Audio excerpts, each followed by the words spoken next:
साहिबगंज कार्तिक डंगा के इस गीतों को लिखा है सुखदेव तिर्की ने और इस गीत को गाया है गायक मिथिलेश नायक। पर हरवा सुरवाली तो या बेरे जोली मोर से मिले राजमहल सिलिंदलन में।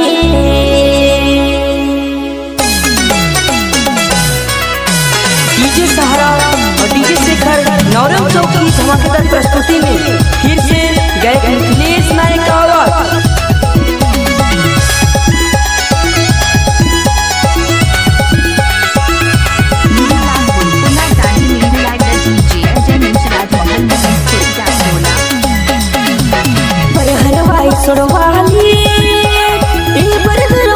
सुड़वाली तो या मेरे लबे जोली मोर से मिले राजमहल सिलिंग दलन में, मोर से मिले राजमहल सिलिंग दलन में।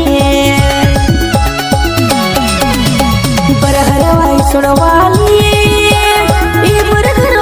सुड़वाली तो या मेरे लबे जोली मोर से मिले राजमहल सिलिंग दलन में, मोर से मिले राजमहल सिलिंग। डीजे सहारा और डीजे शेखर नौरव चौक की धमाकेदार प्रस्तुति में फिर से गायक मिथिलेश नायक का आवाज।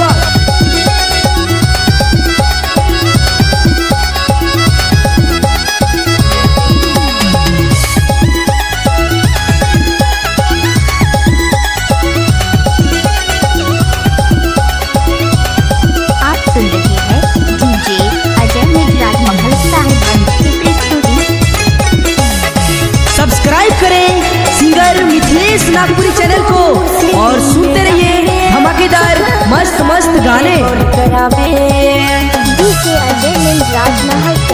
जब तोरे मुझसे मिले या मेरे सत्रह साथ में कॉल करावे।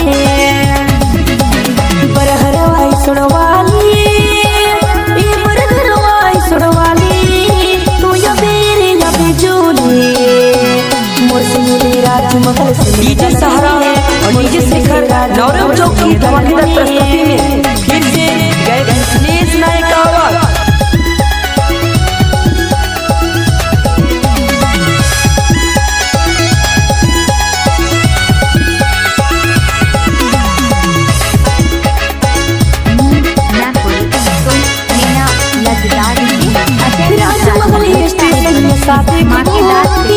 डीजे सहारा और डीजे शेखर नौरव चौक की धमाकेदार प्रस्तुति में फिर से गायक मिथिलेश नायक का आवाज।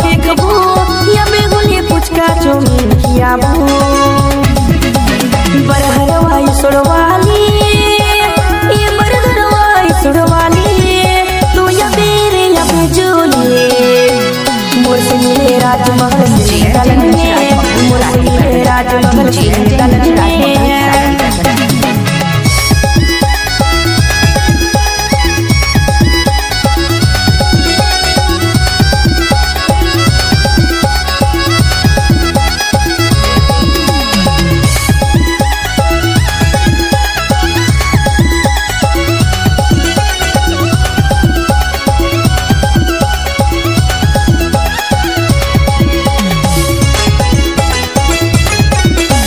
सब्सक्राइब करें सिंगर मिथिलेश नागपुरी चैनल को और सुनते रहिए धमाकेदार मस्त मस्त गाने।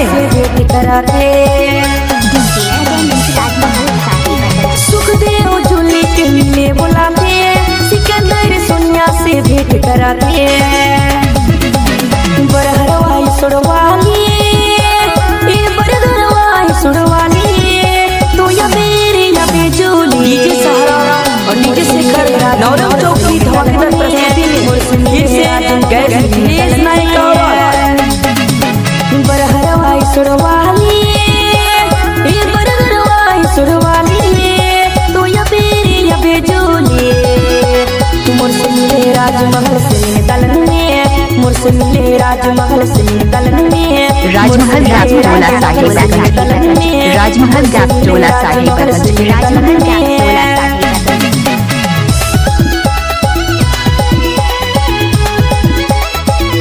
डीजे सहारा और डीजे शेखर नौरव चौक की धमाकेदार प्रस्तुति में